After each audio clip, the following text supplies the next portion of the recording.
for this coming year is to take every single day, take a memory out and just read it and remember what we had as a family and what we still do have as a family. Because we don't live close to each other. My parents live in northern Maine. And so I was like, why don't we do this? And so regularly for months, I would get calls, like every day from my parents, and they'd be like, we pulled this memory out. And they would say, my dad's like, I remember you have the memory of when we were 18 and we drove to Boston together and we went and saw Dave Matthews Band. And I was like, that's awesome, you know? And my mom called one time, and I remember her saying, I pulled this memory, and it was this memory where you wrote down that when we would eat together, my mom, I remember specifically, she would take the smallest portion of food, like the smallest piece of chicken, so that everybody else in the family can have the largest piece of chicken. And so she said, I can't believe you remember that, or that you wrote that down, or something. But we would constantly have these memories like, hey, I wrote down the memory that, remember when Grampy died? When he passed away? So we would have this regular, just this recurring conversation on the phone because of this ritual of, I'm going to take this memory out and we're going to read them. And sometimes they would say, we really miss you guys, and so we read 2 of them today. That kind of thing. And so this ritual became a really, really important part of my family's life, my mom and dad's life.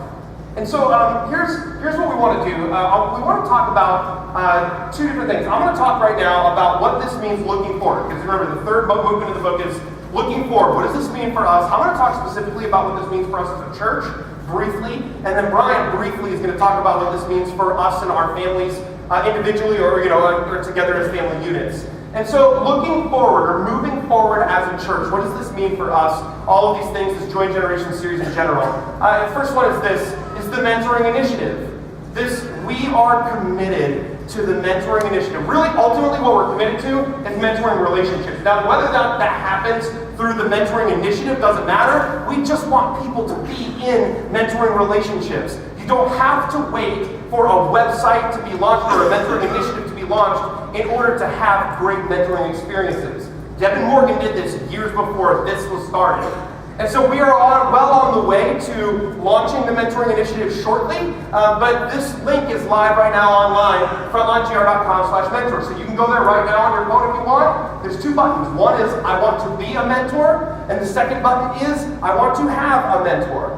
There's 2 different ones, but we just care about you being in a mentoring relationship. Second is we care about milestones. We've been celebrating milestones for a while. If you want more information, you can go to our children's ministry, The Block, and get more information about that. But there are certain milestones that we've defined for particularly birth through 18 that we would love kids to go through. We would love parents to go through. There's child dedication, which is happening on Mother's Day. The next one is happening on Mother's Day this year. We've got kindergarten transition, 5th grade transition. We've got, wouldn't it be great, a milestone of a faith commitment for a student or a kid or a student. Maybe getting baptized as a faith, that's one of the milestones. And then high school graduation. But what we're going to be doing is, even though we've been practicing these milestones for years now here at Frontline, we're going to make them even more focused, even more forefront to what's happening here as a central ritual or a rite of passage moving forward so we can publicly affirm this together. And then the third one is that we want to have more intentional intergenerational services over the next year. And so what you're going to see is we've been having conversations about this, seeing what it looks like. So we're going to be having services where kids and adults are in the same room together and we're learning from each other what it means to follow Jesus. And so if you hear that the children's ministry is not going to be meeting, or if you see there's a big sign that says no children's ministry this weekend, it's not because we just wanted to give the childcare workers a break.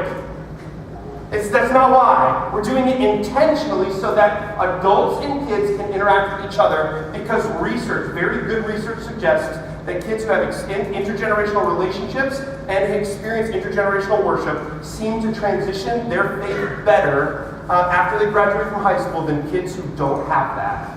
And so we want to be having more intentionally intergenerational services moving forward. So that's a little bit about what it means moving forward as a church, and then Brian's going to talk a little bit about what it means for us and our families. Yeah, so as a family, just to ask the question, what ritual or rituals could you or your family create that would help ground you and help you carry forward the message of Christ to the next generation?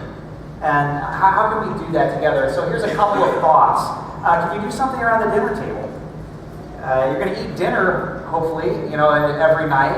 Is there some intentional ritual you could create, a question you could ask around the dinner table? Or maybe, here's like a radical thought. Maybe the ritual could just be, we're going to turn off all screens, and we're going to sit down eyeball to eyeball, face to face around the dinner table. That's revolutionary, isn't it? Maybe that's cool idea. Yeah, maybe that's the ritual. So there's something around the dinner table. We put couples meals in there. There's several families in our church who get together regularly as a ritual to just have a meal together as families. And they've been doing this for a number of years. It's a really cool thing. Next one. Maybe around family vacations. You're probably going to take one. Is there a ritual you can kind of put in place with family vacation? This is something we're going to do. We're to bring some spiritual meaning and remind yourselves of what's important to God and your family. The next one. Holidays. Is there some rituals you could start putting in place around holidays? And I bet you, if you think of your family, I bet you there are things you did in your family growing up. But specifically around spiritual things that can help you connect with God, and your family connect with God. We put this one in there, giving generously or tithing. For years, my wife would not go to the online giving thing, even though we were able to do it. And I would say, come on, let's just go to online giving. She wanted to write a physical check and bring it in and physically put it in a worship service, in an offering plate, because to her, that there was a ritual there that was connected to, it feels like I'm giving, it feels like I'm doing something. That didn't matter to me at all, but that mattered to her, that she had that kind of connection with a ritual, that it actually felt like we're giving when we do that. Next one, serving together, praying together. We have families that serve together at Supper House. And there's a lot of research around the idea of serving. Really quickly, can you give that data? There's a woman named Diana Garland who wrote this book called Inside Out Families, and she studied 7,300 church-going families, and she found that families that serve together, just by serving together, they tend to pray together more often, read the Bible together more often, attend worship services more often, give generously to those in need more often, and then a bunch of other things, but centered specifically around families that serve together tend to do these practices more often than other families. Right. So can you just create a ritual around serving together once a year, once every 6 months, or something like that?